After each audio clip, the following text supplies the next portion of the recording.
Assalamualaikum warahmatullahi wabarakatuh. Salam sejahtera untuk kita semua.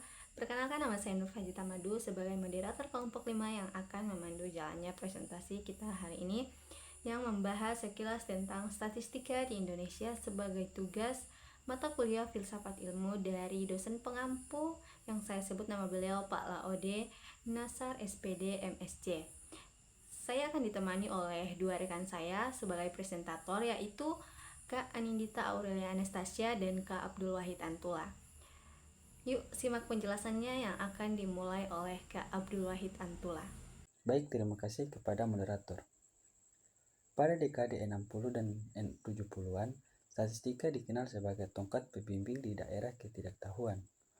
Pada dasarnya, fungsi tersebut tidak akan hilang, karena statistika tetap berperan dalam proses penelitian, mulai dari rancangan dan analisis, sampai ke penarikan kesimpulan.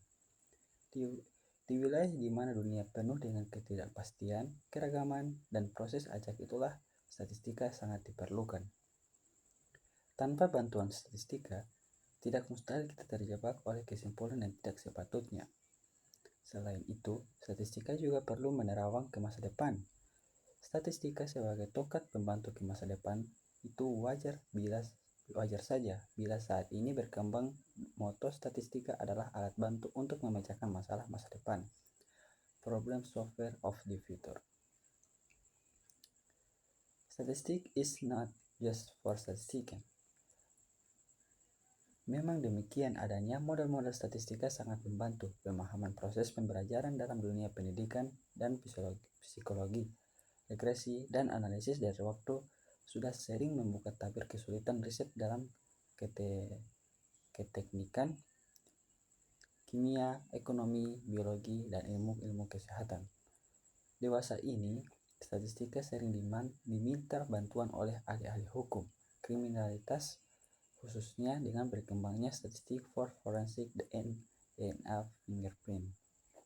Kegiatan yang berkaitan dengan statistika di Indonesia telah dimulai sejak zaman Gubernur Jenderal Hindia Belanda ke-36, Herman Willem Daendels, sebagai wakil jajahan Belanda Prancis.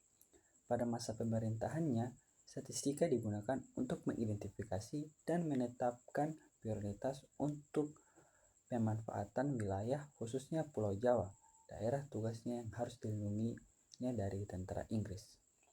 Baik, itulah penyampaian dari saya. Selanjutnya akan dilanjutkan oleh rekan saya.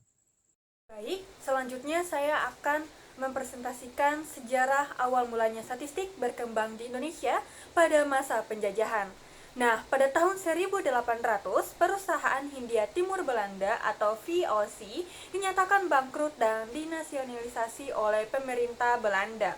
Selanjutnya, pada tahun 1811, Jawa jatuh ke tangan Inggris di bawah Minto. Dengan perkembangan kegiatan statistika, pada tahun 1821 diterbitkan Statistik Yearbook yang pertama. Nah, pada Februari 1920, lembaga yang menangani kegiatan statistik dibentuk oleh direktur. Selanjutnya, Kekaisaran Jepang menduduki Hindia Belanda atau sekarang Indonesia selama Perang Dunia II dari Maret 1942 sampai setelah berakhirnya perang pada September 1945. Selanjutnya, statistika di Indonesia pasca kemerdekaan. Somubu Cho Sasitsu Gunsei Kanbu dinasionalisasikan dengan nama Kantor Penyelidikan Perangkaan Umum Republik Indonesia atau Kapuri dan dipimpin oleh Mr. Abdul Karim Pringgodikdo. Berdasarkan Surat Edaran Kementerian Kemakmuran tanggal 12 Juni 1950 nomor 219 SC, Lembaga Kapuri dan CKS diintegrasikan menjadi Kantor Pusat Statistik atau KPS. Selanjutnya, dengan keputusan Presiden RI nomor 172 tahun 1957, terhitung 1 Juni 1957, KPS diubah menjadi Biro Pusat Statistik. Selanjutnya, pelaksanaan sensus penduduk dilakukan serentak di seluruh Indonesia pada tahun 1961.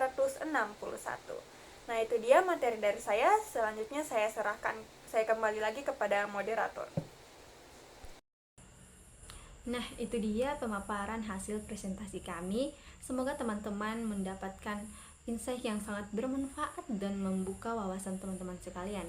Saya selaku moderator pamit undur diri. Wabillahi taufiq wal hidayah. Wassalamualaikum warahmatullahi wabarakatuh.